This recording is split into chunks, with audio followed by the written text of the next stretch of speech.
por que que a gente fala sobre essa padronização da forma? Para a gente entender mais fácil como que esse sistema funciona, como que essa forma padrão de escrever funciona hoje em dia na nossa linguagem. Quando a gente está na escola, tem um negócio travando aqui, deixa eu só... Quando a gente está na escola e a gente aprende sobre a nossa escrita, né, a escrita da nossa língua, a gente aprende basicamente, desde lá da primeira série, o que é uma separação silábica. Mesmo que a gente não saiba os nomes propriamente ditos, a gente sempre começa lá com ca, za. A gente entende o que é sílaba, sabe como que essa delimitação de sílabas funciona. O que é essa separação silábica? Para o Segala, que é um normativista muito famoso, o cara que escreveu uma gramática específica da nossa língua, uma separação silábica é um fonema ou um grupo de fonemas emitidos num só impulso da voz, um impulso expiatório. Tudo que a gente fala tem um significado. É uma palavra, é um fonema ou um grupo de fonemas. Essa delimitação que a gente aprende silábica é aquela ação que a gente marca pelo item, sabe? Casa, separa silabicamente casa. Ca, tracinho, za. Por que a gente aprende isso? Porque lá na primeira série a gente entende que não existe nenhuma sílaba sem vogal. Por quê? Qual é a base da sílaba? A própria vogal. Essa separação que a gente aprende desde pequenininha, ela serve uma regra, né? Alguns tipos de palavras, digamos assim. A gente tem as palavras dependendo do número de sílabas. Quando a palavra tem uma sílaba só, ela é o quê? Monossílaba. Quando ela tem duas, dissílaba. Quando tem três, trissílaba. E quando tem quatro ou mais, polissílaba. Por que a gente aprende isso? Porque o nosso cérebro, além de funcionar por repetição, ele também funciona com encadeamento específico para essa palavra ter um sentido na nossa mente. Se, quando a gente é criança, a gente aprende a falar mamãe, como que a criança geralmente fala mamá? Ela não sabe formalizar o som do E ainda. Então é tudo uma repetição, mamá. Ninguém chega para uma criança que está aprendendo a falar e fala cadeira. A criança não vai falar cadeira. O cérebro dela ainda não é projetado para reproduzir essa sequência. Cadeira. Não, a gente sempre aprende a falar, ensina a criança, aprende na escola, a escrever as palavras mais curtinhas, que tem uma palavra que é monossílaba ou uma que é dissílaba. Por quê? Porque essa classificação segue um padrão, ela segue uma linha temporal também.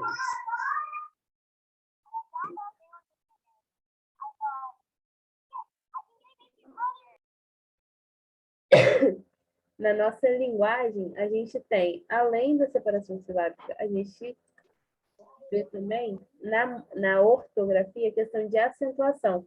Lembram lá do fragmento Juan, que eu falei para vocês? Tuntil é um índice de nasalização, é o som que a gente faz quando a gente pode apertar o nariz e sair o mesmo som.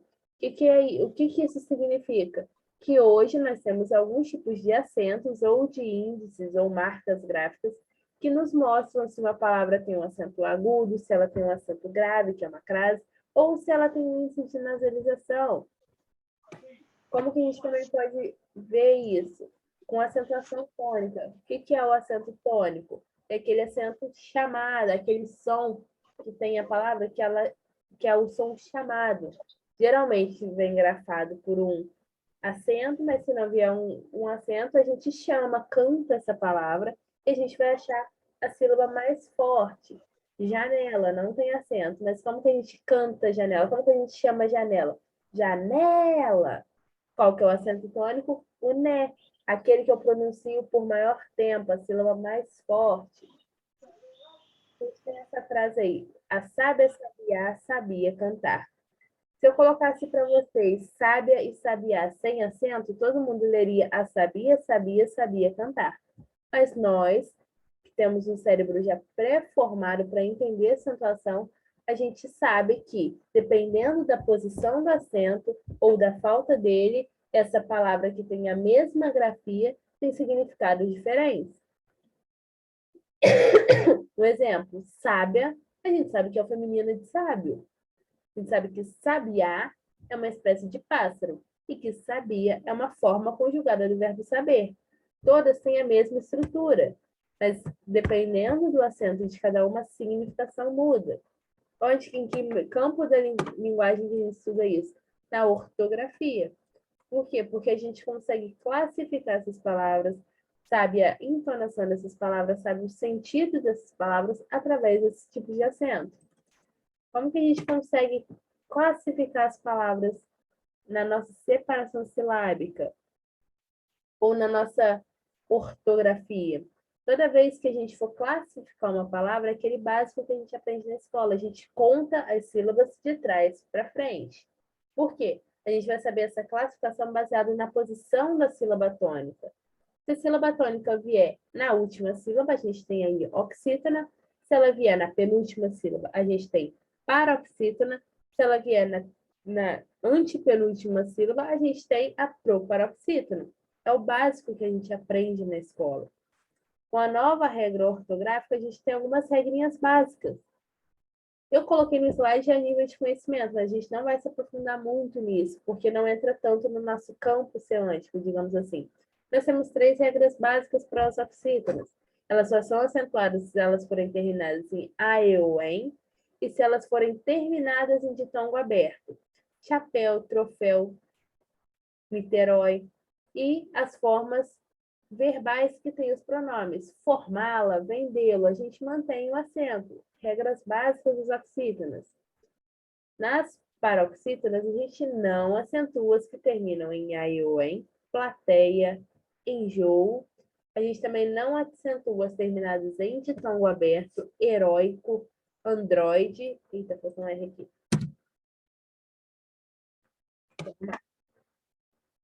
Nuvens. E a gente acentua as paroxítonas que são terminadas em ditongo crescente ou decrescente. Água, ânsia, a gente acentua. E o mais fácil que tem são as proparoxítonas. Qualquer proparoxítona é acentuada. Véspera, máximo, parábola. Deixa eu ver. A gente também aprende na escola, na ortografia, quando a gente está aprendendo a escrever, separar sílabas, que a gente tem os encontros vocálicos, que é quando a gente tem um encontro de uma vogal e uma semivogal juntas na mesma palavra, ou quando o som delas são separados. Um exemplo, a gente tem aí o ditongo peixe. Quando a gente vai separar silabicamente, a gente fala peixe. É um ditongo. A gente tem uma vogal e uma semivogal na mesma sílaba. A gente tem o hiato quando esse encontro é pronunciado em sílaba separada. País. Poeta. A gente não fala poeta. Não, a gente separa. A gente tem também o tritongo, que geralmente é um encontro de uma semivogal, uma vogal e outra semivogal. Uruguai. Como que a gente faz essa separação silábica? Lembra quando a gente aprende na escola a escrever casa e a professora pede para a gente separar bonitinho? A gente escreve K, faz o tracinho e coloca.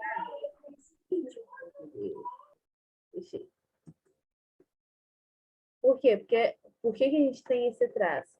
Porque a gente tem aí um traço multifacetado na nossa linguagem. O hífen, por quê? A gente pode usar ele para dividir palavras compostas na sua formação, para fazer divisão silábica, para separar pronome oblíquo, para unir prefixo.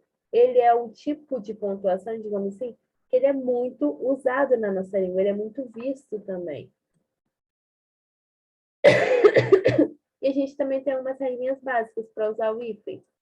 A gente não usa ele para unir as vogais, que são palavras que são compostas, mas que onde uma termina, a vogal da segunda palavra não é igual. Então, autoestrada, antigamente a gente separava, hoje a gente não separa mais. O hífen já era usado antes, hoje não é mais. Anteontem, a gente também não usa ele para unir consoantes diferentes.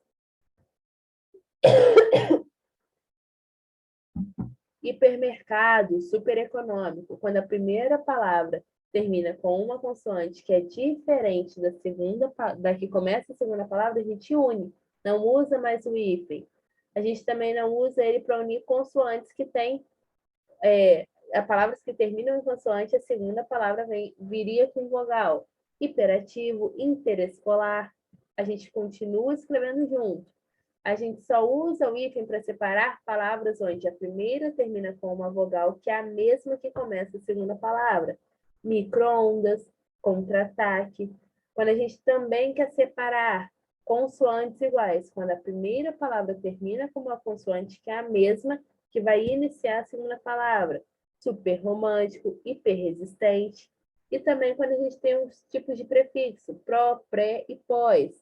Pós-graduação, pré-natal, pró-vida.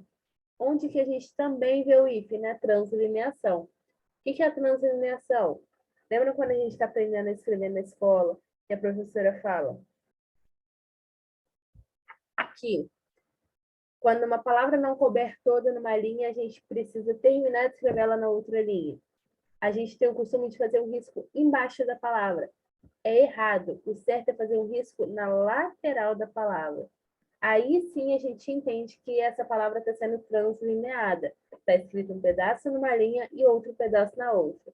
Professor, e se essa palavra for uma palavra composta que tiver um hífen, como que eu faço? Eu escrevo a primeira palavra desse conjunto, coloco um hífen do ladinho na primeira linha, na linha de cima. Na linha de baixo eu coloco um hífen de novo para marcar que aqui é o uso do hífen e continuo a palavra. Por que eu grafo duas vezes o hífen, professora? Porque eu preciso entender que aquele hífen que está lá em cima não está só separando a palavra. Qualquer palavra eu separo só com um hífen. Quando essa palavra já é uma palavra composta que tem o hífen, eu grafo duas vezes para entender. Deixa eu abrir outro campo aqui. Por que a gente está vendo hoje questões mais específicas na nossa linguagem? Para ficar mais fácil a gente trabalhar depois dessa primeira atividade que a gente vai fazer na próxima semana, uma... Deixa eu achar aqui a pontuação.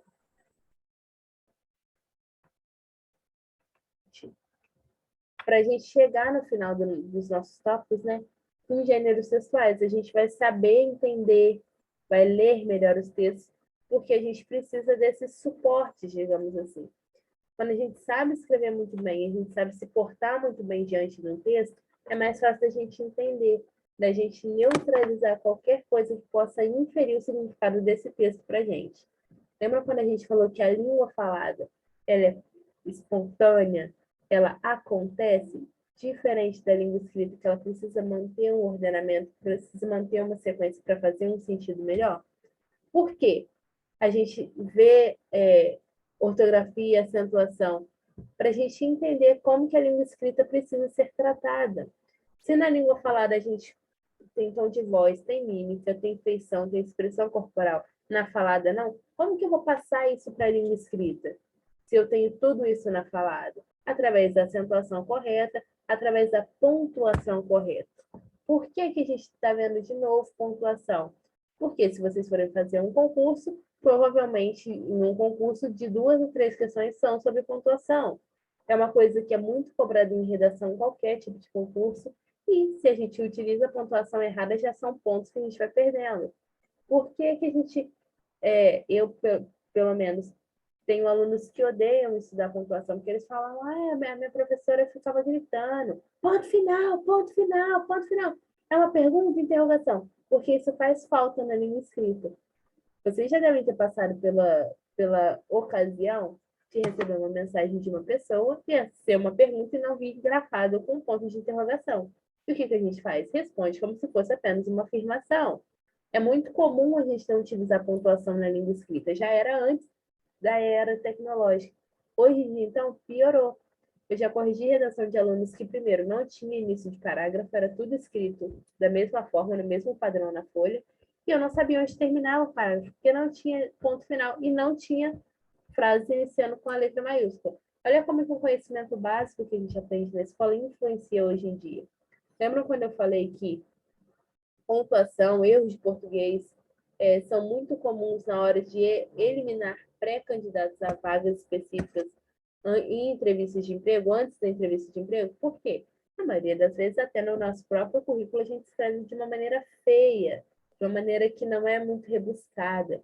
Por isso que é importante a gente saber a forma padrão, a normatização padrão da nossa linguagem. Com a pontuação, a gente contribui a essa questão de coerência e coesão. O que é isso? O encadeamento da frase e o significado dela. Porque a finalidade é indicar o que a gente pretende anunciar nesse ato de interlocução. O que a gente quer passar como informação. Cada pontuação tem uma função de uma ordem direta. Na nossa língua escrita, a gente tem a pontuação porque na escrita a gente não materializa as coisas que a gente manifesta na oralidade. Gestos, tom de voz, expressão corporal, mímica, porque a língua escrita precisa dar conta sozinha. Então, a pontuação ela é como se fosse uma recuperação daquilo que eu tenho como recurso específico na língua falada. Por isso que a gente tem ponto final, vírgula, ponto e vírgula, dois pontos, exclamação, interrogação, reticência, aspa, parênteses e travessão. O ponto, geralmente o ponto final é aquele que a gente bate muito na tecla em sala de aula. Terminou uma frase? Cadê o ponto final? Então, não terminou a frase. Então, ainda o pensamento está em aberto. Por quê? Porque é para isso que a gente aprende a utilizar o ponto final. Ele pode ser utilizado para indicar o final de uma frase, ou para separar períodos entre si, separar orações, frases entre si, ou em algumas abreviaturas.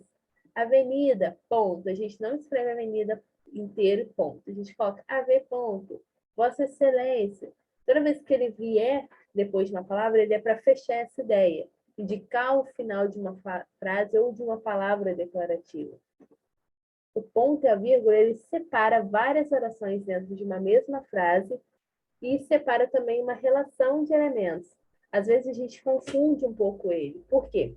Ele tem uma pausa um pouco mais longa que a vírgula e ela é uma pausa mais breve que a do ponto. É sempre o meio do caminho que está ali. Então a gente tem aí, Joaquim celebrou seu aniversário na praia. Não gosta do frio nem das montanhas.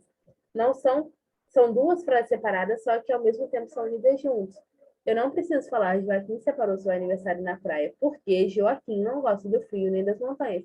Eu posso juntar elas e colocar um ponto e vírgula. Tem uma pausa ali e o sentido fica o mesmo.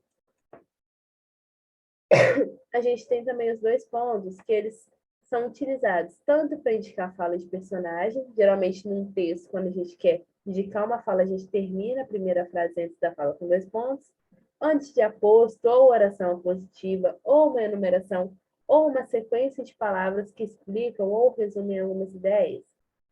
E eles também são utilizados antes de citação. Vocês têm disciplina de TCC, correto? Nessa disciplina, se vocês errarem de citação, pelo menos na minha época, se eu errasse a introdução para uma citação, se eu não colocasse dois pontos e abrisse aspas, já era uma citação cancelada, anulada pelo meu orientador. Por quê? Porque a gente tem esse padrão normativo, segundo a LDB, né?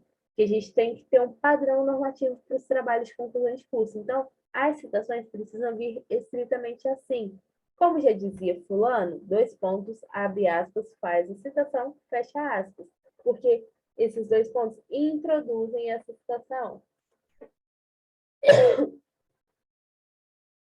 A gente tem também o ponto de exclamação, que é aquele que a gente usa para exclamar. Toda vez que a gente tem uma frase que expressa algum sentimento, surpresa, susto, desejo, espanto, ordem, entusiasmo, a gente utiliza o ponto de exclamação para chamar a atenção. A gente pode utilizar ele após o vocativo, parte Eliel. Ei, Ana. Ei, Matheus. Geralmente, quando a gente transcreve isso para um texto escrito, a gente coloca ei, vírgula, Matheus, interrogação. Estou chamando a atenção, estou chamando aquela pessoa para o meu texto. A gente também utiliza o ponto de exclamação após o imperativo. Cale-se, é um mandamento. A gente está enfatizando que é para ficar quieto, para se calar. A gente também utiliza ele após interjeição. O que é interjeição? São aqueles sons que a gente solta. Ai, ui, ufa. Nossa! A gente sempre grafa com exclamação, porque são palavras que expressam algum tipo de sentimento, ou após palavras ou frases que denotam um caráter mais emocional. Que pena! Poxa vida! Geralmente no texto escrito depois dessas palavras, a gente coloca um ponto de exclamação para dar essa ideia de expressar um sentimento. ponto de interrogação ele é feito para interrogar, para perguntar. Então, onde que a gente acha ele? No final de perguntas diretas. Como você se chama? Vocês estão entendendo? Se eu fosse passar isso para um texto escrito, eu colocaria um ponto de interrogação. Ele também pode ser utilizado junto com ponto de exclamação. Ao mesmo tempo que ele for uma pergunta, ele também pode ser uma surpresa, pode descrever algum sentimento, alguma emoção. A gente tem também as reticências que marcam uma suspensão na frase, ou seja, às vezes a gente quer deixar essa ideia vaga, deixá-la em branco, ou não queremos indicar essa continuidade dessa ação nesse fato. Então, a reticência ela pode ser usada para indicar dúvida ou hesitação do falante, ou para escrever uma interrupção de uma frase que ela é deixada propositalmente incompleta, ou no final de uma frase que tem a intenção de sugerir ou prolongar alguma ideia, ou indicar a suspensão de algumas palavras transcritas numa frase. Reticência também é multifacetada, mas sempre remetendo a esse lado de elementos de natureza emocional. É uma suspensão na frase, em dúvida, ou quando a gente quer deixar essa frase incompleta, ou quando a gente não tem a intenção de continuar esse pensamento, reticência sempre é usada. A gente tem as aspas, que são as partes que destacam uma parte do texto, ou assinala algum nome de livro ou legenda, ou estrangeirismo, neologismo, gíria. As aspas também são multifacetadas, elas são usadas justamente para isso, para destacar alguma parte desse texto. A gente tem também os parênteses, que são utilizados para isolar explicações ou acrescentar algum tipo de informação acessória. Na Segunda Guerra Mundial, entre parênteses, 1939 a 1945, ocorreu inúmeras perdas humanas. Por que a gente colocou essa data entre parênteses? Para a gente entender que eu posso retirar ela dali, porque é só uma informação acessória, ela não precisa estar ali para ter o sentido completo. A gente tem também a vírgula, que é aquela que marca a pausa do enunciado. Então, ela pode indicar que esses termos têm a mesma função sintática. Pedro, Marina, Joana e Carlos foram ao cinema. Os três têm a mesma função sintática, de sujeito. Eu poderia falar, Pedro foi ao cinema, Mariana foi ao cinema, Joana foi ao cinema, Carlos foi ao cinema. Quando eu junto todos os núcleos dos sujeitos em uma oração só, fica mais fácil, porque eles têm o mesmo valor sintático, a mesma função. Então, eu só faço a concordância final. Pedro, Mariana, Joana e Carlos foram ao cinema. Geralmente, quando a gente separa alguns itens assim por vírgula, o último, ele não vem separado por vírgula, ele vem sempre com a preposição e, porque ele é o último dessa lista para fechar essa ideia. A vírgula também tem a função de marcar pausa, inflexionar a voz, enfatizar ou separar expressões e impedir qualquer tipo de ambiguidade. Outras formas muito comuns que a gente tem de utilizar a vírgula para separar tempo e localidade em datas. Lembra no cabeçalho que o professor batia na mesa, falava na nossa cabeça para a gente fazer sempre, certo? A gente tem lá o quê? Uma vírgula. Por quê? Porque a gente utiliza ela para separar o tempo da localidade onde essa data está sendo escrita. A vírgula também pode ser usada para separar e para explicar o uso do vocativo. O que é o vocativo? Aquela parte que a gente invoca, que a gente chama para a frase. Maria, vem aqui. Mateus, vem aqui. Quando a gente quer isolar um aposto, Maria, professora de anatomia, está liberando os alunos mais cedo. Quando a gente quer... O que é um aposto? É algo que explica o termo que eu falei anteriormente. Então, eu estou qualificando, digamos assim, a Maria. Estou descrevendo ela, determinando ela. Não é qualquer Maria, é a professora de anatomia. Então, o aposto ele sempre vem entre vírgulas também. Ou quando ela funcionar como um elemento de enumeração. Fui ao mercado comprar pão, leite, carne e frutas. Olha aí a vírgula de novo. E também quando a gente tem uma elipse. O que é uma elipse? Quando a gente tem uma supressão de algum verbo na frase. Carlos fala inglês e Fernanda francês. Eu poderia falar Carlos fala inglês e Fernanda fala francês. Mas se eu quero tirar essa parte da frase, né? Tirar esse verbo para a frase ficar mais curta, eu também consigo. Só que eu sempre utilizo a vírgula onde era para estar o verbo. Eu tenho esse slide que eu sempre uso em aula para explicar para os meus alunos a importância que a vírgula tem. Vocês já devem ter visto em algum lugar, mas eu vou ler para vocês para ficar mais fácil da gente entender qual que é o poder da vírgula. A vírgula pode ser uma pausa, ou não. Não, espere. Não espere. Ela pode sumir com seu dinheiro, 2,34 ou 23,40. Pode criar heróis. Isso só ele resolve. Isso só ele resolve. Ela pode ser a solução. Vamos perder. Nada foi resolvido. Vamos perder nada. Foi resolvido. A vírgula muda uma opinião. Não queremos saber. Não, queremos saber. E ela pode condenar ou salvar. Não tenha clemência. Não, tenha clemência. Por que eu sempre trago isso para a sala de aula para mostrar a importância da vírgula? A vírgula é multifacetada, é a que a gente mais usa. Vírgula e ponto final. Por quê? Porque dependendo da colocação da vírgula na frase, o sentido muda totalmente. Um exemplo, esse último fragmento, essa penúltima frase aí nessa imagem. Se o homem soubesse o valor que tem, a mulher nada andaria de 4 à sua procura. Eu li a frase inteira sem pontuação. Um exemplo. Se eu fosse homem, eu colocaria a vírgula depois de tem. A frase ficaria. Se o homem soubesse o valor que tem, a mulher andaria de 4 à sua procura. Olha um significado. Se eu fosse um homem e eu soubesse o meu valor, a mulher que andaria atrás de mim. Mas como eu sou mulher, como que as mulheres geralmente leem,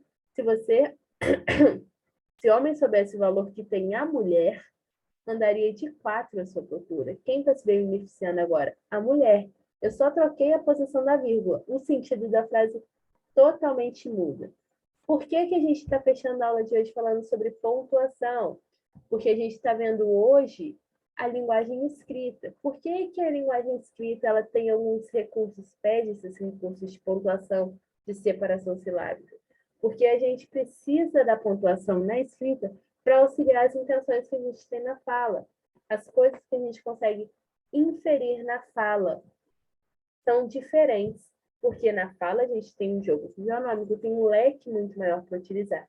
E na escrita, ela tem um leque específico, ela precisa dessa normatização, precisa de uma maneira comum de ser entendida. Por isso que a gente viu pontuação hoje. Galera, o tópico de hoje fechou. Na próxima semana, a gente vai fazer uma atividade. Nossa aula vai ser rapidinho semana que vem, 15 minutos. Eu vou abrir essa atividade para que vocês façam e vocês me enviem por e-mail.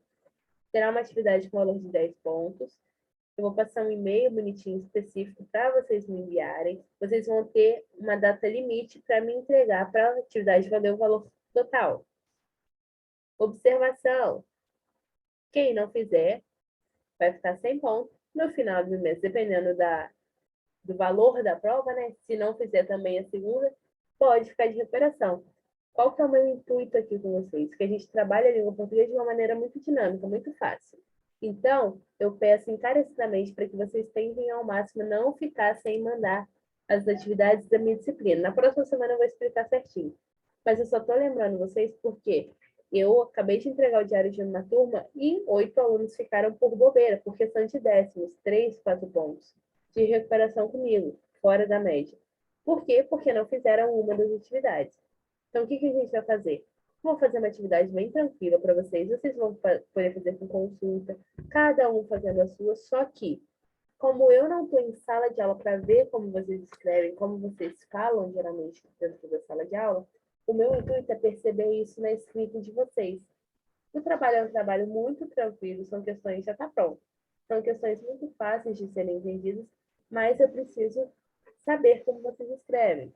Falar comigo que é uma coisa, eu preciso ver como que é a grafia de vocês, como vocês escrituram o pensamento de vocês para ficar mais fácil de eu passar uma prova. Como a nossa disciplina é uma disciplina totalmente online, eu não tenho esse controle de sala de aula que eu teria normalmente.